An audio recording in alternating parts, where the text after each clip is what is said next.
So hi friends, welcome back to my channel. Part 1 చూసారు కదండి, back part cutting అయితే. So ఈ video part 2 ఉంటుందన్నమాట, ఫ్రంట్ పార్ట్ కటింగ్. పార్ట్ 1 చూడని వాళ్ళు పార్ట్ 1 చూసిన తర్వాత ఈ వీడియో చూడండి, మీకు ఈజీగా అర్థమవుతుంది. సో ఎక్కడ స్కిప్ చేయకండి.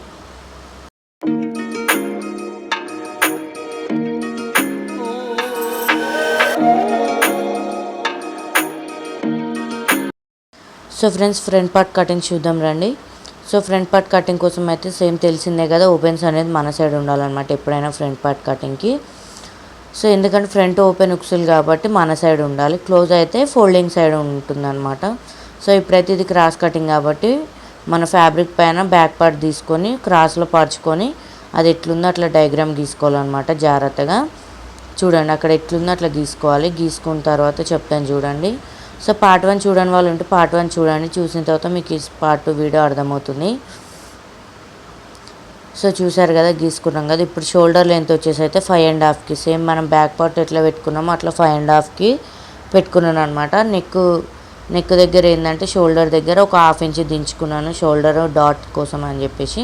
ఇది మనం ఖర్చుల కోసం కదండి షోల్డర్ అయితే. సో ఇది షోల్డర్ ఖర్చుల కోసం ఒక 1/2 ఇంచ్ గీత గీసుకున్నాను. ఇక్కడ ఆమ్ రౌండ్ దగ్గర కూడా మనం 5.5 తీసుకున్నాం కదా, అది కూడా మార్కింగ్ తీసుకోవాలి. సో హ్యాండ్స్ కటింగ్ వీడియో అయితే నేను నెక్స్ట్ పార్ట్లో అప్లోడ్ చేస్తానండి, ముందు వీడియోలో చెప్పినట్టు. సో ఇక్కడ ఏంటంటే ఒక 1/2 ఇంచ్ దించుకోవాలి. మన పైన రౌండ్ అయితే ఏదైతే ఉందో చంక దింపు, అక్కడ నుంచి ఒక 1/2 ఇంచ్ దించుకోవాలన్నమాట.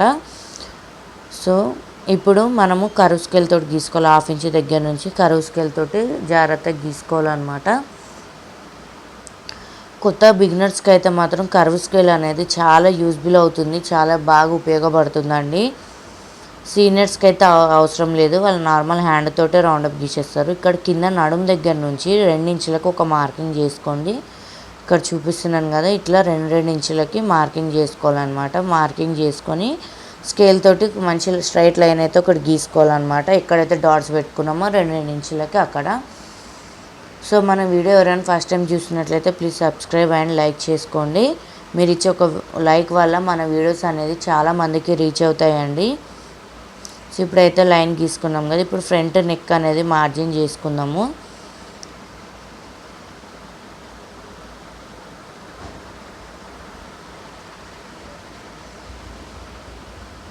చూడండి, షోల్డర్ దగ్గర మనం 1/2 ఇంచ్ గీత గీసుకున్నాం కదా, అక్కడ నుంచి మన ఫ్రంట్ నెక్ అనేది ఇగో ఇట్లా చూడండి, ఇట్లా జాగ్రత్త పరుచుకోవాలన్నమాట. ఎక్కడ ఫోల్డింగ్ లేకుండా నెక్ రౌండ్ జాగ్రత్త పరుచుకుంటే మనకి నెక్ అనేది వస్తుందన్నమాట. ఫ్రంట్ నెక్ ఎట్లా ఉంది అనేది.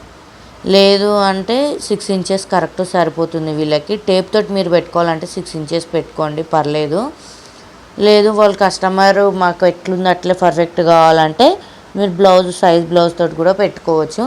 నార్మల్గా అయితే 6 ఇంచెస్ కరెక్ట్ సరిపోతుందండి ఫ్రంట్ నెక్కి.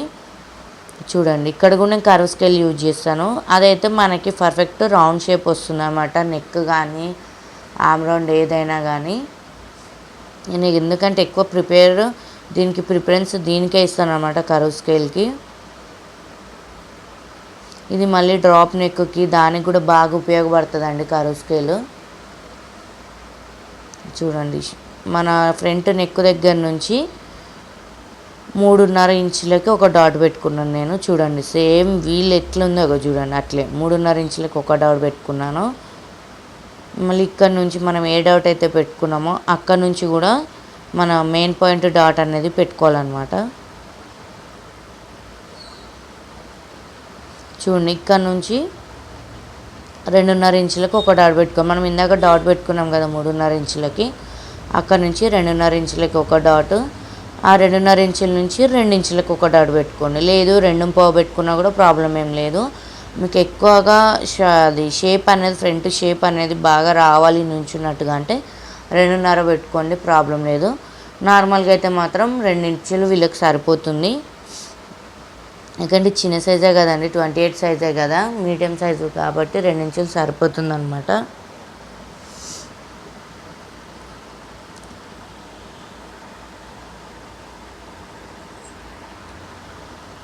చూడండి, ఇక్కడ కూడా నేను షేప్ కోసం అని చెప్పేసి కర్వ్ స్కేల్ యూజ్ చేసినాను అనమాట.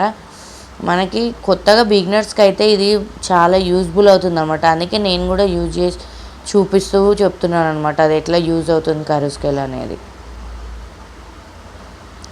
సో ఫస్ట్ పార్ట్ అయితే చూడని వాళ్ళు ఉంటే కనుక, సో ఫ్రెండ్స్ ఫస్ట్ పార్ట్ చూడండి, చూసిన తర్వాత సెకండ్ పార్ట్ అనేది చూడండి, మీకు ఈజీగా అర్థమవుతుంది.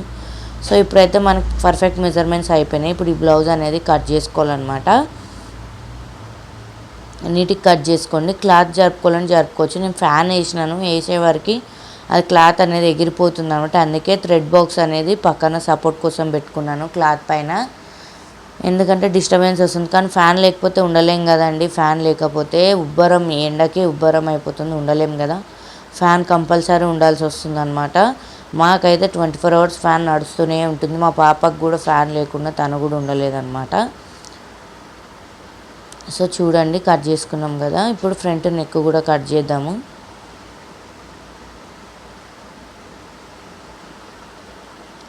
సో కటింగ్ అయిపోయిందనమాట.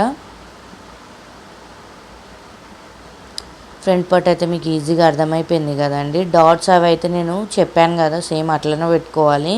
ముందు వీడియోలలో కూడా చెప్పినాను డాట్స్ ఎట్లా పెట్టుకోవాలి, ఒక వీడియో కూడా చేసి పెట్టినాను. సో అట్లా అనమాట. ఆ వీడియో లింక్ అయితే నేను కింద డిస్క్రిప్షన్లో లింక్ ఇస్తాను. ఆ వీడియో చూడండి, చూడని వాళ్ళు ఉంటే ఆ వీడియో చూడండి, ఫ్రంట్ డాట్స్ ఎట్లా పెట్టుకోవాలనేది కూడా. సో ఇప్పుడు మనం షేప్ పట్టీల కోసం కట్ చేసుకుందాం. షేప్ పట్టీలు వచ్చేసి నడుముతో మనం బ్యాక్ పార్ట్ ఉంటుంది కదా, బ్యాక్ పార్ట్ తీసుకొని నడుము ఎంత ఉందో బ్యాక్ పార్ట్ సైజుకి మార్కింగ్ చేసుకోవాలి. చేసుకున్న తర్వాత పొడవు వచ్చేసి 3 ఇంచులు పెట్టుకోండి. 3 ఇంచుల దగ్గర నుంచి 4 ఇంచులకు ఒక డాట్ పెట్టుకుని, ఆ 4 ఇంచుల దగ్గరనేమో 2.5 ఇంచులకు ఒక డాట్ పెట్టుకోండి. లాస్ట్ ఎడ్జ్కి వచ్చే వరకు 2.5 ఇంచులు పెట్టుకోండి, సరిపోతుంది. ఇది ఏ సైజు వరకైనా ఇదే పర్ఫెక్ట్ మెజర్మెంట్ అనమాట. కొత్తగా నేర్చుకునే వాళ్ళకైనా సరే ఈజీగా అర్థమయ్యేటట్టు చెప్తున్నాను. సో ఇదన్నమాట వీడియో అయితే చూశారు కదా. ఈ వీడియో కనుక మీకు నచ్చింది అనుకుంటే ప్లీజ్ సబ్స్క్రైబ్ చేసుకోండి, లైక్ చేయండి. అలాగే ఇంకో మంచి వీడియోతో అయితే ముందుకు వస్తానని, ఇంకో మంచి కటింగ్ వీడియోస్ ఉన్నాయన్నమాట, అవి కూడా అప్లోడ్ చేశాను. టైం ఉండట్లేదండి, లేట్ అవ్వడానికి రీజన్ అదే అనమాట. నాకు టైం అనేది ఉండట్లేదు. బట్టలు అవి చాలా వచ్చినాయి అనమాట, అవి స్టిచ్చింగ్ చేయడం టైం వెళ్ళిపోతుంది. ఇంట్లో చూసుకుంటూ పాపని చూసుకుంటూ స్టిచ్చింగ్ చేసుకోవాలి కదా, అందుకే ఎడిటింగ్ దానికి నాకు కొద్దిగా టైం పడుతుంది. అందుకే వీడియోస్ అనేది లేట్ అవుతుంది అనమాట. సో ఏమనుకోవద్దు. సో ఇంకో మంచి వీడియోతో అయితే మేము ముందుకు వస్తాను. Bye friends.